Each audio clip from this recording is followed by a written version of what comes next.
नमस्कार दोस्तों, स्वागत है आप सभी का अपने यूट्यूब चैनल ग्रो आईएएस पे।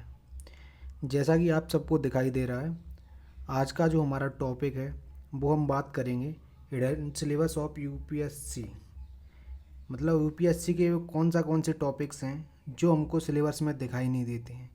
यूँ तो यूपीएससी ने एक बहुत बड़ा प्रीलिम्स मेंस का अगर हम देखें तो एक वास्ट सिलेबस हमें प्रोवाइड किया हुआ है, लेकिन फिर भी उसके अलावा भी वो कौन से टॉपिक हैं जो हमें दिखाई नहीं देते। पहले तो हमें ये जानते हैं कि हमें सिलेबस के बारे में क्यों जानना चाहिए, क्यों इम्पोर्टेंट है सिलेबस के बारे में जानना। ज़्यादातर लोग करते क्या हैं कि तैयारी जैसे ही वो शुरू करते हैं, बिना सिलेबस देखे, बिना पीवाईक्यू को चेक किए हुआ सीधे वो अपनी तैयारी पे लग जाते हैं, जो कि एक गलत रास्ता है। सक्सेस के अपने एक स्टेप्स होते हैं जो कि धीरे धीरे प्राप्त करने होते हैं, ना कि ऐसा कि डायरेक्टली अपन जा कर के एक स्टेप को छोड़कर सीधे 5वें स्टेप पर पहुंच जाए। तो इसका मतलब ये है कि हमें धीरे धीरे करते हुए कंसिस्टेंसी के साथ अपने सिलेबस को कंप्लीट करते हुए, बेसिक को कंप्लीट करते हुए अपने टॉपिक्स को क्लियर करना चाहिए। तो पहले जानते हैं कि सिलेबस के बारे में जानना क्यों इम्पोर्टेंट है। सिलेबस के बारे में जानने की 3 कारण हैं। नंबर 1, हमें सिलेबस के बारे में जानने से सबसे पहले तो ये पता चलता है कि हमारे जो पेपर्स जो कि यूपीएससी पूछेगी हमसे, उनकी प्रकृति क्या रहेगी। और दूसरा जो कारण है वो है कि यूपीएससी को पूछने का एक तरीका क्या है, उसका क्या रोड मैप है, कहाँ से वो क्वेश्चन पिक करती है, कैसे पिक करती है। ये हमें तभी पता चलेगा जब हम यूपीएससी के सिलेबस को पढ़ के और उसका एक डीप एनालिसिस कर पाएंगे। उसके बाद ही अपन को मालूम पड़ेगा कि यूपीएससी किस प्रकार से क्वेश्चन है वो पिक करती है, कहाँ से करती है, कितनी डेप्थ से आते हैं। तीसरा अपना एक ये भी है, देखो ऐसे तो यूपीएससी का सिलेबस है वो बहुत वास्ट है। हमें कैसे पता चलेगा कि कहाँ से हमें कितना पढ़ना है, कितनी डेप्थ में जाकर पढ़ना है। तो इसी के लिए हमारे पास जो सिलेबस है वो हमारे एक गाइडेंस का काम करता है। हमें रास्ता बताता है कि हमें कौन से टॉपिक में जाकर कितने डेप्थ में चीज़ों को पढ़ना है। तो तीसरा जो अपना कारण हो गया वो डेप्थ ऑफ यूपीएससी।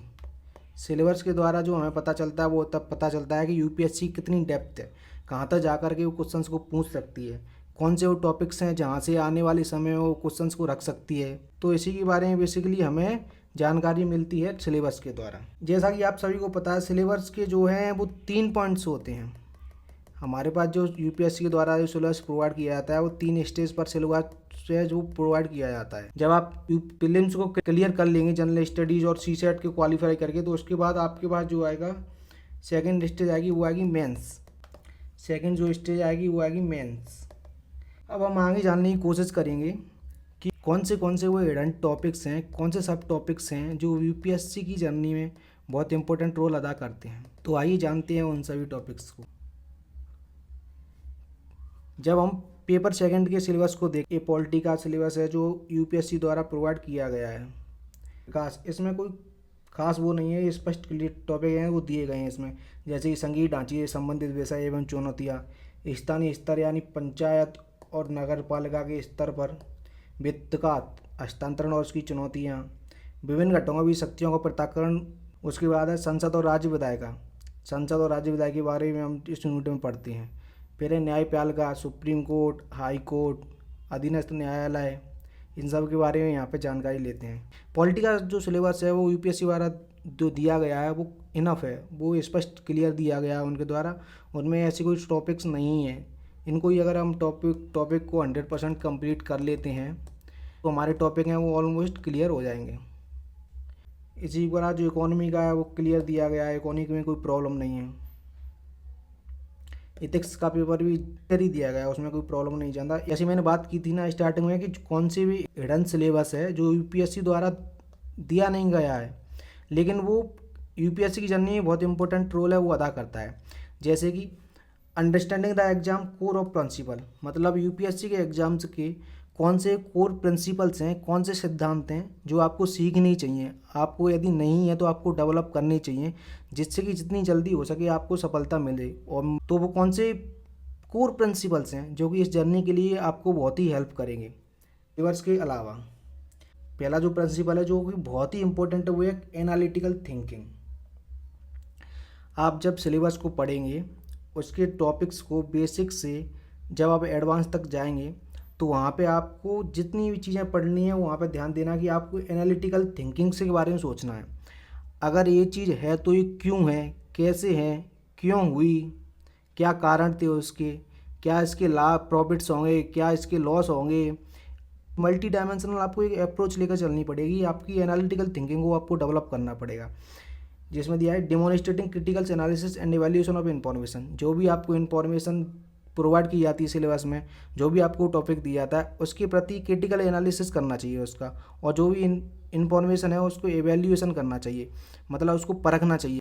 उसके बाद हम देखें तो है लुकिंग फॉर डेप्थ। जब भी आप किसी टॉपिक को पढ़ते हैं तो कितनी डेप्थ में जाकर पढ़ना है, कितनी गहराई में उसके उतरना है, ये आपको डेप्थ जाननी चाहिए एग्जाम की कि यदि कितनी डेप्थ है इसकी एग्जाम की। और दूसरा critical thinking and analysis beyond the memorisation. आपको यूपीएससी की जर्नी में रटन तो नहीं बनना है, आपको चीज़ों को समझना है और समझ के उसको बेहतर तरीके से यूज करना है। जब एग्ज़ाम में जाओगे तो बेहतर तरीके से उसको यूज करना है। तो ये मतलब बेसिकली फोकस करना चाहिए अपनी एनालिसिस और क्रिटिकल थिंकिंग को डेवलप करने में। उसके बाद है प्रैक्टिकल एप्लीकेशन।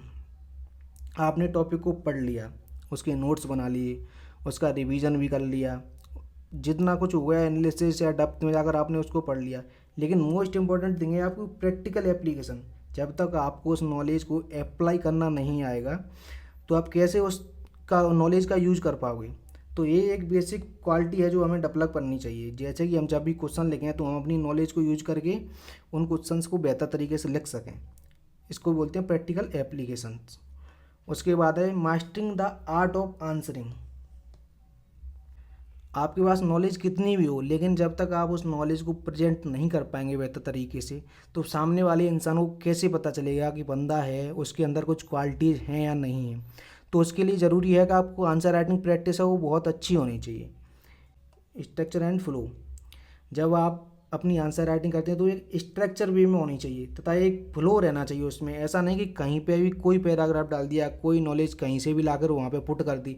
ऐसा नहीं, एक फ्लो में क्वेश्चन दिखना चाहिए, एक स्ट्रक्चर और एक फ्लो दिखना चाहिए आपके क्वेश्चन आंसर में। Evidence based arguments. जब भी आप किसी क्वेश्चन का आंसर लिख रहे हो तो उसमें जो भी फैक्ट या जो भी इंफॉर्मेशन आप प्रोवाइड करने वो एक एविडेंस बेस्ड होनी चाहिए। ऐसा नहीं कि वैसे ही कहीं से भी लाके पुट कर दी उसमें, एक उसका प्रॉपर एविडेंस होना चाहिए। कोई गवर्नमेंट इंस्टीट्यूशन होना चाहिए, उनके द्वारा रिपोर्ट आई हो या उनके द्वारा कोई न्यूज़ पब्लिश की गई हो, तो उसको बेसिकली एविडेंस बनाना चाहिए हमें। और तीसरा वो है अपना time management. Time management is the most important thing in this exam. आपको यूपीएससी का जो सिलेबस है वो बहुत ही वास्ट है। प्रीलिम्स, मेंस, इंटरव्यू सिलेबस है वो बहुत वास्ट है। तो आपको इन सब चीज़ों को साथ में प्रीलिम्स की भी आपको तैयारी करनी पड़ेगी, मेंस की भी करनी पड़ेगी, साथ ही आपको अपनी पर्सनैलिटी को भी डेवलप करना पड़ेगा, क्योंकि इंटरव्यू तो 275 नंबर का है, वो भी तो क्वालिफाई करना है। तो इसके लिए सबसे जो इंपॉर्टेंट चीज़ है वो टाइम मैनेजमेंट। आपको अपने बेहतर तरीके से टाइम को यूज करना पड़ेगा, और ये सिर्फ हो सकता है टाइम मैनेजमेंट से, जब आपका टाइम मैनेजमेंट है वो अच्छी तरीके से हुआ। Developing your own perspective. Her question पर कोई भी न्यूज़ आप जब पढ़ते हो, कोई भी सिलेबस आप पढ़ते हो, टॉपिक आप पढ़ते हो, तो इस टॉपिक को पढ़कर ये कीजिए कि सबसे पहले उस पर थिंकिंग करिए और सबसे ऑन पर्सपेक्टिव बनाइए। उसके बारे में आप क्या सोचते हो, नेगेटिव पॉजिटिव जो भी है उसके बारे में एक अपना पर्सपेक्टिव बनाइए। और दूसरे ethical consideration, analysing the situation through a moral and ethical lens. ये बेसिकली है एथिक्स पेपर की केस स्टडी की यूज में। जैसा कि आपको पता है एथिक्स पेपर में केस स्टडी पूछता है यूपीएससी। तो वहाँ पे क्या है, आपको जब कोई आप न्यूज़ पढ़ते हो या कोई बेसिकली कोई टॉपिक अपना पढ़ते हो एथिक्स का, तो वहाँ पे जो भी आप किसी भी चीज़ को एनालाइज करते हैं सिचुएशंस को, तो वहाँ पे मोरल और एथिकल एक लेंस से उसको कीजिएगा कि इसके नैतिक पक्ष क्या क्या हो सकते हैं, और नैतिक पक्षों को लेकर उस पर डिसीजन करेंगे तो उससे क्या है अपनी क्लियरिटी आएगी दिमाग में और वो अपनी आंसर राइटिंग में झलकेगी। तो ये एक इम्पोर्टेंट पॉइंट है एथिकल कंसिडरेशन। इसके बाद है बिल्डिंग ए स्ट्रॉन्ग फाउंडेशन। सबसे पहले ये सबसे मोस्ट पॉइंट है। जब तक किसी भी मकान की नींव मजबूत नहीं होगी तो उस पर बिल्डिंग मजबूत नहीं बनाई जा सकती है। उसी प्रकार अगर किसी स्टूडेंट की बेसिक ही क्लियर नहीं होंगे, उसका फाउंडेशन ही क्लियर नहीं होगा, तो वो एडवांस पर कैसे जाएगा और कैसे उसको एग्जाम में प्रेजेंट करेगा। तो ये बहुत ही इंपॉर्टेंट चीज़ है कि हमारा जो फाउंडेशन है वो धीरे धीरे हमें करना पड़ेगा कि बेसिक स्ट्रांग हो जाए, उसके बाद हमें एडवांस पे शिफ्ट होने पड़ेगा। इस बेसिकली इसका जो पॉइंट है वो है कि आपको अपना फाउंडेशन है वो पहले मजबूत करना चाहिए। फिर है डेवलपिंग ए स्ट्रेटेजिक अप्रोच। आपने अपना सिलेबस कर लिया, बेहतर तरीके से उसको पढ़ लिया, आंसर राइटिंग प्रैक्टिस भी कर ली, सब कुछ कर लिया, लेकिन ये सब होगा आप एग्ज़ाम क्लियर तभी कर पाओगे जब आप एक स्ट्रेटजी के साथ उतरोगे। देखिए एग्ज़ाम में हर तरीके का स्टूडेंट बैठता है। कुछ स्टूडेंट ऐसे ही बैठते हैं जो उनकी बस पढ़ते जा रहे हैं, उनके पास कोई प्लान नहीं है, कुछ नहीं है, वो ज़्यादा देर तक नहीं टिक पाते हैं, क्योंकि उन्हें इतने फेलोर मिलते हैं कि वो फिर बाद में जाकर छोड़ ही देते हैं। तो इसलिए आपके पास एक स्ट्रेटजी होनी चाहिए। पहले ही दिन से जब आप अपनी तैयारी करना शुरू कीजिएगा तो सबसे पहले जा कर के सिलेबस को पढ़िए, सिलेबस के बारे में जानिए, उसके बाद PYQ देखिए। PYQ से आपको अंदाज़ लगेगा कि कितनी डेप्थ में और कहाँ से क्वेश्चन से UPSC पूछता है। थोड़ा बहुत आइडिया लेकर के देन आप सब्जेक्टिव टॉपिक्स पर जाइए, वहाँ से अपने टॉपिक्स धीरे धीरे सबसे पहले इजी टॉपिक्स उठाइए, उसके बाद आप उनको कंप्लीट करते करते हुए आगे बढ़िए। उसी के साथ आपको आंसर राइटिंग सब कुछ अपनी एक स्ट्रेटजी के साथ एक बेसिकली आपको एक मैनेजमेंट करके चलनी पड़ेगी अपनी जो प्रिपरेशन है, उसके द्वारा ही आपको सक्सेस मिल सकती है। अपना एक स्टडी प्लान है वो अभी से तैयार कर लीजिएगा अगर आप इसमें प्रिपरेशन को बेहतर तरीके से करना चाहते हैं। और मोस्ट थिंग वो है स्टेइंग मोटिवेटेड। होता क्या है, ये कोई जर्नी 2-4 महीने की या 1 आध साल की नहीं है। बेसिकली हम सब सोचते तो यही है इस जर्नी में आने से पहले कि बस एक अटेम्प्ट दिया और अपना एग्ज़ाम निकला और अपन बन गए IAS, जबकि रियलिटी में ऐसा होता नहीं है। बहुत से कम स्टूडेंट हैं, लगभग 0.5% जो अपने पहले अटेम्प्ट्स में शायद उनको जॉब मिलती हो या वे क्वालिफाई कर पाते हो। तो जब ये लेंथी प्रोसेस है, एक लॉन्ग प्रोसेस है, तो इसमें सबसे इम्पोर्टेंट पॉइंट हो जाता है कि अपने आप को मोटिवेट रखना बहुत इंपॉर्टेंट हो जाता है। मोटिवेट रखने का डिसिप्लिन, आपको कंसिस्टेंसी चाहिए। कंसिस्टेंसी लगातार आप अपनी प्रिपरेशन को करते रहें डीमोटिवेटेड हुए बिना, तो आपको ये कैसे आएगा, आपको ये सेल्फ मोटिवेशन से आएगा। आपको अपने अंदर से लाना पड़ेगा कि क्या कारण है जिसके कारण आप इसकी तैयारी करने के लिए आए हो। वो कारण ही आपको आप मोटिवेशन अंदर से देंगे। जब आप उनको रोज़ याद करोगे कि इसलिए मुझे ये प्रिपरेशन करनी है, तो वो मोटिवेशन आपको अंदर से आएगा। वो मोटिवेशन एक लॉन्ग लास्टिंग रहता है। ठीक है, तो ये बेसिकली जो पॉइंट हैं वो हमारी UPSC जर्नी में बहुत ज़रूरी हैं। पहली बात इस जर्नी में आप याद रखिएगा, no short trick to success. Success होने की कोई शॉर्ट ट्रिक नहीं होती, आपको हार्ड वर्क और स्मार्ट वर्क करना ही पड़ेगा। जितने भी लोग इस एग्ज़ाम में सक्सेस होते हैं उनके पीछे बेसिकली 2 ही चीज़ें होती हैं, वो होती हैं hard work plus better strategy और कंसिस्टेंसी। ये बहुत ही इंपॉर्टेंट है इस एग्ज़ाम को निकालने के लिए। और दूसरी जो पॉइंट है अपने पास, सेल्फ स्टडी। कोचिंग लगाने के बाद भी ऐसा तो नहीं है कि पहली अटेम्प्ट में पहले ही साल में आपका हो जाए। अब हर साल तो आप कोचिंग फिर भी नहीं ले सकते हैं, तो आपको सेल्फ स्टडी तो करनी पड़ेगी। और UPSC की जर्नी का यही है कि इसको बेसिकली निकालता वही बच्चा है जो सेल्फ स्टडी पर अधिक डिपेंड रहता है, ना कि कोचिंगों के भरोसे। क्योंकि कोचिंग के मटेरियल तो लगभग हर बंदा पढ़ रहा है, लगभग 40 से 50 हज़ार कोचिंग में एक स्टूडेंट पढ़ते हैं, तो हर स्टूडेंट एक ही मटेरियल तो पढ़ रहा है। आपको बेसिकली सेल्फ स्टडी करनी पड़ेगी। सेल्फ स्टडी के द्वारा आपको अपनी जो क्षमताएँ क्वालिटीज़ हैं वो डेवलप करनी पड़ेंगी, तब आप औरों से अलग होंगे। औरों से अलग होने के बाद ही आपकी क्वालिटीज़ हैं वो पेपर एग्जाम में दिखाई देंगी। ठीक है ना। ये वो चीज़ें थी जो आपको अपने अंदर बेसिकली डेवलप करनी चाहिए।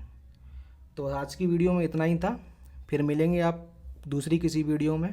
ये वीडियो देखने के लिए धन्यवाद। अभी तक आपने अगर हमारे चैनल को सब्सक्राइब नहीं किया है तो कृपया आप सब्सक्राइब जरूर करते जाएं।